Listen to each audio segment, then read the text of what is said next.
আজ আমরা দেবাদেব মহাদেবের আরও একটি প্রসিদ্ধ স্থান দর্শন করার জন্য যাব। সেই স্থানটিকে সাধারণত আঞ্চলিক ভাষায় নিমাই শিববাড়ি বলা হয়ে থাকে। অর্থাৎ নিম গাছের নিচে এই শিবলিঙ্গটি স্থাপন ছিল। তার পাশে একটি বিশাল তেঁতুল গাছ ছিল। তো এখন বসে সেই তেঁতুল গাছটিও নেই, সেই নিম গাছটিও নেই। বহু বৎসরের পুরানা সেই মন্দির, যে মন্দিরের সঙ্গে আমার বাল্যকালের অনেকগুলো লীলাই জড়িত আছে। তাই আজ সময় সুযোগ পেলাম, তাই সেই শিবলিঙ্গ দর্শন করার জন্য সেই নিমাই শিববাড়িতে আমরা যাব। বাস্তবে এই শিবের নাম বানেশ্বর মহাদেব। শিবলিঙ্গ স্থাপন হয়েছে। বহু কাল থেকেই সেবা পূজা হয়ে আসছে। এখানে জাগ্রত মহাদেব অবস্থান করতেছেন এবং অনেক মহিমার কথা আলোচনা করা আছে। আমরাও সেই শিবলিঙ্গ দর্শন করার জন্য বেশ কয়েকজন ভক্ত মিলে রওনা হচ্ছি। কিন্তু আকাশের অবস্থা খুবই খারাপ। মধ্যে মধ্যে ঝড় হচ্ছে, মধ্যে মধ্যে বৃষ্টি হচ্ছে, মধ্যে মধ্যে তুফান হচ্ছে।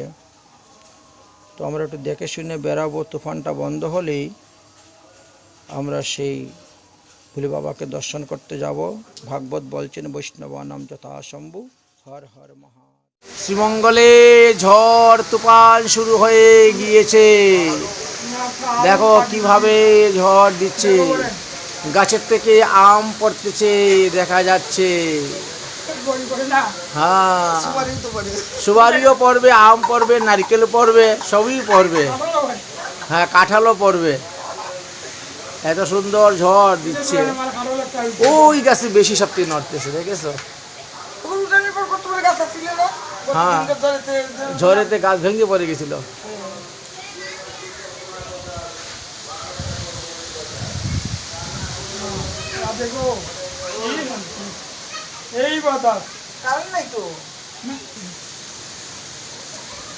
নারকেল গাছের মাথা সব দৌড়াদৌড়ি করতেছে।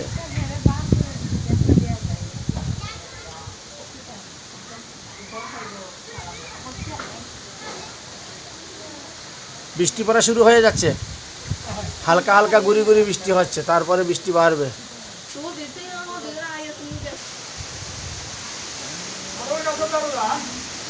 যাবো যাবো যাবো যাবো। বাতাস বাতাস বাতাস। এই বাতাসে কাঁঠাল পড়ে যাবে।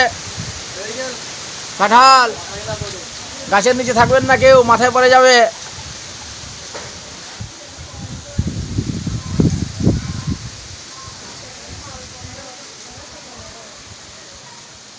ঝড় বৃষ্টি হতে পারে, চলো ঘরে যাই।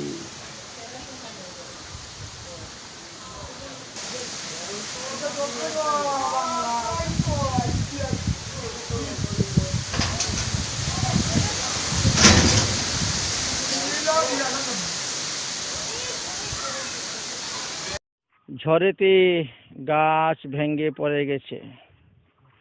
পাক্কা রাস্তার সহ ভেঙে নিয়ে দেখো কত বড় গাছটি পড়েছে।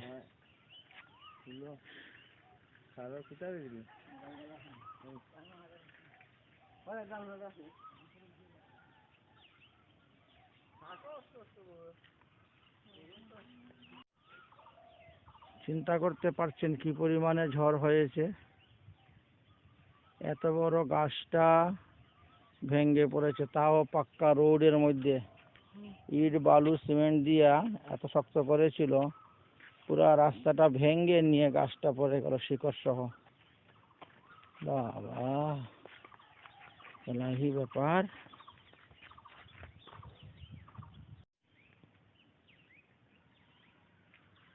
বাংলাদেশ শ্রীহট্ট বিভাগে মৌলভীবাজার জেলা শ্রীমঙ্গল উপজেলার অন্তর্গত শ্রী শ্রী বানেশ্বরনাথ মহাদেব মন্দির আজ আমরা দর্শন করার জন্য এসেছি। তো এটি শঙ্করশ্বরনাথে পড়েছে আশিদুন এলাকার মধ্যে এবং শ্রীমঙ্গল থানা শ্রীমঙ্গল উপজেলার মধ্যেই পড়েছে। আমরা এটা দর্শন করতে পারতেছি। তাই এই মন্দিরটি বহু পুরানো মন্দির, বহু বছর আগে থেকেই। পরবর্তী সময়ে এই মন্দির সংস্কার করা হয়েছিল, যেটা এখন আপনার তারিখটা দেখতে পাচ্ছেন। এটা সংস্কার, উনি গেট বানিয়ে দিয়েছেন বা মন্দিরের কিছু কাজ করেছেন, কিন্তু এগুলি বহু পুরানো মন্দির, বহু বছর ধরে এই মন্দির আছে। আমরা ছোটবেলাতে মা বাবার সঙ্গে আসতাম এই মন্দিরে। তখন এই মন্দিরে এত চূড়া ছিল না বা এত টাইলস ছিল না, কোনো ছিল না। সাধারণ একটু ইটের দ্বারা তৈরি করা মন্দির ছিল। বিরাট বড় শিবলিঙ্গ, শ্রী শ্রী বানেশ্বরনাথ মহাদেব মন্দির। যাই হোক, আমরা আসছি এই মন্দির দর্শন করার জন্য। তো এখনো পূজারীজি আসেন নাই। সকালবেলা চতুর্দিকে ফুলে ফুলে পরিপূর্ণ মন্দির। শিব চৌদশীতে লক্ষ লক্ষ লোকের ভিড় হয় এবং বিরাট বড় মেলা হয়ে থাকে। এটি হলো ভোগ মন্দির। এখান থেকে ভোগ প্রসাদের দিকে আসে ভোগ লাগানোর জন্য। সামনে একটা দিঘি আছে, দেবের অর্ধ পরিক্রমা করতে হয়, তো এই জন্য। হ্যাঁ, আসুন সেই আমরা দিঘিতে যাচ্ছি, ছয়ছিড়ি দিঘি দেখে আসি। এই শিব মন্দিরে বিরাট বড় চড়ক পূজা অনুষ্ঠিত হয়। চড়ক গাছ এই জলের নিচেই থাকেন। আমরা ছোটবেলা শুনতাম যে চড়ক পূজার সময় পান বাটা দিয়ে পূজা দিয়ে চলে যাওয়ার পরে চড়ক গাছ এখানে উঠে আসতেন। এমনকি পূজার উপকরণ, থাল বাসন, হাঁড়ি কড়াই এই পুকুর থেকেই স্বয়ং প্রকট হতেন এবং রান্না বান্না করে সবাই ভোগরা করার পরে আবার সেই পুকুরেই বিসর্জন দেওয়া হতো। এইভাবে একটি প্রথা আমরা বাল্যকাল থেকে শুনে এসেছি। বিরাট বড় এই দিঘি, 6 একর জায়গা নিয়ে তৈরি। এই জন্য 6 একর জায়গা নিয়ে এটি তৈরি। বিরাট বড় দিঘি দেখতে পাচ্ছেন। এখানে দুর্গা পূজাও হয়, দুর্গা বিসর্জন হয়, চড়ক পূজা হয়, শিব পূজা হয় মহাদেবের। হ্যাঁ, বাসন্তী পূজা হয়ে থাকে। তো বিভিন্ন উৎসব অনুষ্ঠানে প্রচুর লোকের ভিড় হয়, মেলা হয় লক্ষ লক্ষ লোকের। চতুর্দিকে ঘুরে কুণ্ড পরিক্রমা করা হয়ে থাকে এই দিঘিটাকে, এবং সবাই এখানে আনন্দ উৎসব অনুভব করে থাকেন। ছোটবেলাতে আমিও আসতাম মা বাবার সঙ্গে, এবং এই স্থানে শিবের মাথায় জল দেওয়া, শিব চৌদশী ব্রত পালন করা, রাত্রি জাগরণ করা ইত্যাদি অংশগ্রহণ করেছিলাম।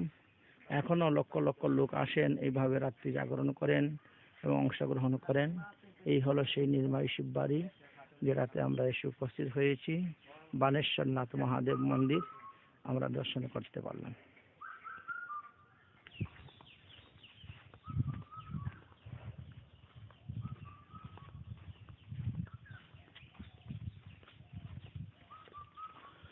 এই দিঘির সঙ্গে আমার বাল্যকালের একটা স্মরণীয় কাহিনী, লীলার কথা মনে পড়ে গেল। আমার বয়স যখন 8 বছর বা 9 বছর হবে, তখন আমি আমার মায়ের সঙ্গে বাবার সঙ্গে এসেছিলাম এই শিব বাড়িতে। তখন এই দিঘির জলটা শুকিয়ে গিয়েছিল, ফাল্গুন চৈত্র মাস তো, শুকিয়ে গিয়েছিল। দিঘির ঠিক মধ্যখানে অল্প পরিমাণে একটু জল ছিল। জল পিপাসায় কাতর হয়েছে অনেকেই, তাই একটাই মাটির কলস নিয়ে জল আনার জন্য আমি এই দিঘিতে যাই।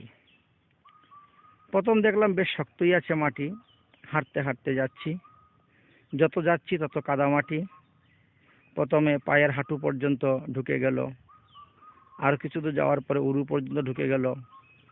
তারপরে আরো কিছু দূর যাওয়ার পরে যখন জলটা একেবারে কলসে ভরতেছি তখন ধীরে ধীরে আমার শরীরটা কোমর পর্যন্তই জলে কাদার নিচে ঢুকে গিয়েছে।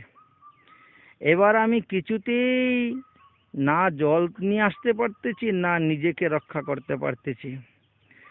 যেখানে ভর দিচ্ছি সেখানেই কাদা ঢুকে যাচ্ছি, একটা পা তুলতে না তুলতে পারতেই আরেকটা পা ডুবে যাচ্ছে। যত সময় যাচ্ছে ততই ভিতরে চলে যাচ্ছি। অনেক কষ্ট করে শেষে সেখান থেকে উদ্ধার হয়ে এসেছিলাম। জল আনা আর হলো না, পিপাসা আরো বেড়ে গেল। পিপাসা তো নিবারণ হলো না, অন্য কারো পিপাসা নিবারণ করতে পারলাম না, নিজেরও পিপাসা। তখন প্রাণ সংকটে পড়ে গিয়েছিলাম, নিজের প্রাণ রক্ষা করতে কোনো রকম তারপর সেখান থেকে বেরিয়ে এসেছিলাম। এই হলো সেই দিঘি। সেই বাল্যকালের স্মৃতিটার কথা মনে পড়ে গেল। এই হলো সেই শিববাড়ি। আজকে আমরা সেই শিববাড়ি দর্শন করতে এসেছি। খুব সুন্দর পরিবেশ, খুব সুন্দর এলাকা, খুব রমণীয় স্থান, নির্জন স্থান। এখন প্রত্যেক সোমবারেই লোকজন আসেন এবং শিব পূজা অনুষ্ঠান উপলক্ষ হয়ে থাকে। আনন্দ সোমবারে যেহেতু শিবের বার, এই জন্য শিব পূজার জন্য হয়। অন্যান্য দিন প্রায় লোকজন বেশি আসে না। আর বিশেষ বিশেষ উৎসবে, বিশেষ বিশেষ মেলা যখন হয় তখন আসেন। এটা সিদ্ধিদাতা গণেশের মন্দির।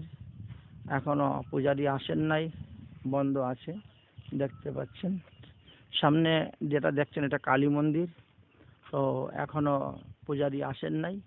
আমরা সকাল সকাল মর্নিং ওয়াক করতে বেরিয়েছিলাম, হাঁটতে হাঁটতে আমরা এসে পৌঁছে গেছি এবং দর্শন করেছি। আমরা এখন আবার ফিরে চলে যাব। অপূর্ব কাঁঠাল বাগান দেখতে পাচ্ছেন, বিভিন্ন প্রকার খেজুর গাছ, কাঁঠাল গাছ, বিভিন্ন প্রকার ফল ফুলে পরিপূর্ণ। দিঘির চতুর্দিকে কলা গাছ থেকে আরম্ভ করে সব কিছুই আছে। খুব সুন্দর মনোরম দৃশ্য। ভোলে বাবা একা একা নির্জন স্থানে বসে ভোজন করছেন। আশেপাশে তেমন কোনো বাড়িঘর নেই, শুধু মেন রোডের পাশে খালি কয়েকটি দোকান আছে, কিন্তু দোকানপাটগুলোও এখনো বন্ধ আছে, এখন খুলে নাই।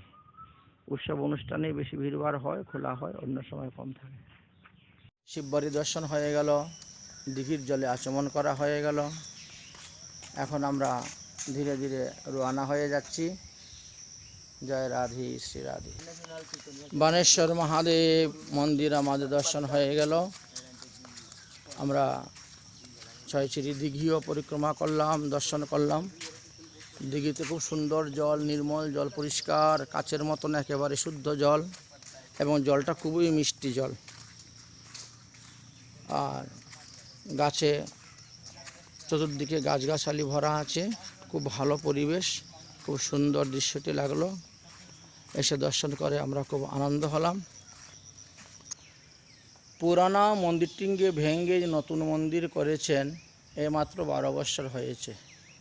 পুরানা মন্দিরের দৃশ্যটি বড় অপূর্ব সুন্দর ছিল, যা আমরা বাল্যকালে দেখেছিলাম। যাই হোক, সময় অনুসারে সব কিছুরই পরিবর্তন হয়। আমরা শিবের মহাদেবের মন্দিরের অপূর্ব শোভা দর্শন করলাম। এবার আমরা ধীরে ধীরে বাড়ির দিকে রওনা হব। আমাদের এখন বেলা প্রায় 8টার মতো হয়ে গেছে। সকালে 5:30টার সময় আমরা বেরিয়েছিলাম পায়ে হেঁটে পরিক্রমা করতে। তো পায়ে হেঁটে হাঁটতে হাঁটতে মর্নিং ওয়াকও হয়ে গেল, আর ভোলে বাবার মন্দিরও দর্শন হয়ে গেল, প্রাচীন স্মৃতিস্থল দর্শন হয়ে গিয়েছিল।